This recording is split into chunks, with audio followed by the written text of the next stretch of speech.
أعوذ بالله من الشيطان اللعين الرجيم بسم الله الرحمن الرحيم اللهم صل على محمد وآل محمد وقجل فرجهم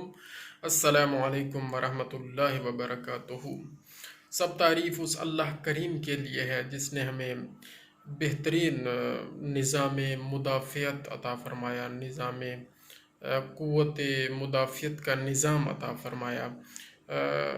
دوستو، مائکرو آرگنزمز خرد بینی جانداروں پر گفتگو جاری و ساری ہے۔ تو اس حوالے سے ایک تحقیق میں نے پڑھی ہے، ڈاکٹر فائرر ایسوسیٹ پروفیسر ہیں امریکہ میں، انہوں نے 1200 گھروں کا ان کی 1200 گھروں کے سیمپلز کا معائنہ کیا، ان کی جو دھول مٹی اکٹھی کر کے ان کا معائنہ کیا، تو انہوں نے یہ بات بتائی کہ جناب کہ اوسطاً 2000 سے زیادہ فنجائی یا فنگائی جو کہ خرد بینی جاندار ہیں، یہ ہر گھر میں موجود ہوتے ہیں، امریکہ کے ہر گھر میں موجود ہوتے ہیں، جو بڑے دعوے دار ہیں جی ہم بڑے صاف ستھرے لوگ ہیں، اور اس کے علاوہ 7000 سے زیادہ بیکٹیریا اوسطاً ہر گھر میں موجود ہیں۔ تو یہاں پر جو غور طلب بات ہے دوستو وہ یہ ہے کہ اللہ تعالیٰ کا کتنا فضل و کرم ہے کہ ان جانداروں ایک تو اللہ کا لشکر ہے۔ اللہ تعالیٰ نے جو اپنی مخلوقات بنائی ہیں، مختلف اقسام کی مخلوقات بنائی ہیں، ان میں کئی اقسام ایسی ہیں جو ظاہر ہے ہم اپنی آنکھ سے نہیں دیکھ سکتے، اور کئی مخلوقات ایسی ہیں جو ہم صرف خوردبین کے ذریعے، مائکروسکوپ کے ذریعے دیکھ سکتے ہیں۔ تو ہم پہلے بھی بتا چکے ہیں کہ ان میں یہ بیکٹیریا ہے، فنگائی ہے، ایلگی ہے، پروٹوزوا ہے اور وائرسز ہیں۔ تو یہ اللہ کے لشکر ہیں، اللہ کی پیدا کی ہوئی مخلوقات ہیں، ان میں بہت سارے کچھ فائدہ مند ہیں، کچھ نقصان دہ ہیں۔ تو غور طلب بات یہ ہے کہ اللہ تعالیٰ نے ان مائکرو آرگنزمز کا ایک ایسا بیلنس رکھا ہوا ہے کہ اگر ہم انسان اس بیلنس کو خراب نہ کریں تو سارا نظام بہترین چلتا رہتا ہے، اور ہمیں یہ مائکرو آرگنزمز، یہ خرد بینی جاندار فائدہ بھی پہنچاتے ہیں اور ہماری صحت کے لیے فائدہ مند ہوتے ہیں۔ ہمارے نظام انہضام میں کچھ بیکٹیریا ایسے ہیں جو کہ بڑا فائدہ دیتے ہیں، کچھ مائکرو آرگنزمز ایسے ہیں جو ہمیں بہت فائدہ دیتے ہیں، اور اس کے علاوہ جناب ہماری قوت مدافعت کے نظام میں ان کا بڑا ہی اہم رول ہے۔ لیکن شرط یہی ہے کہ ہم اس بیلنس کو خراب نہ کریں۔ بیلنس کیسے خراب کرتے ہیں؟ ہم بیلنس اسی طرح خراب کرتے ہیں کہ جب ضرورت سے زیادہ چیزوں کا استعمال ہم شروع کر دیتے ہیں،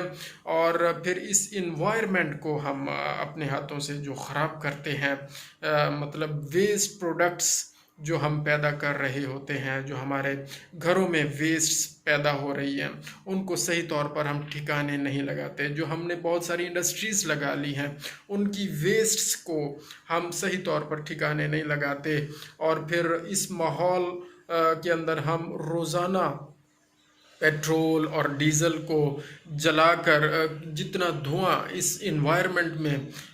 بھیج رہے ہیں اور پھیلا رہے ہیں، تو اس سے بیلنس خراب ہو رہا ہے۔ ویسٹ کو ٹھکانے نہ لگا کر اور صفائی کا بہترین انتظام ختم کر کے،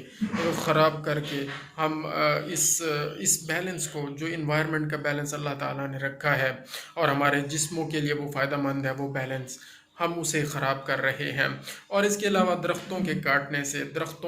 جنگلات، جو جنگلی حیات ہے اس کو ختم کر کے بھی ہم اس انوائرمنٹ کو امبیلنس کر رہے ہیں، اور اس کا الٹیمیٹ نتیجہ یہ ہو رہا ہے کہ یہ جو مائکرو آرگنزمز ہیں جو فائدہ مند ہیں اور ساری چیزیں ایک دوسرے سے کنیکٹڈ ہیں،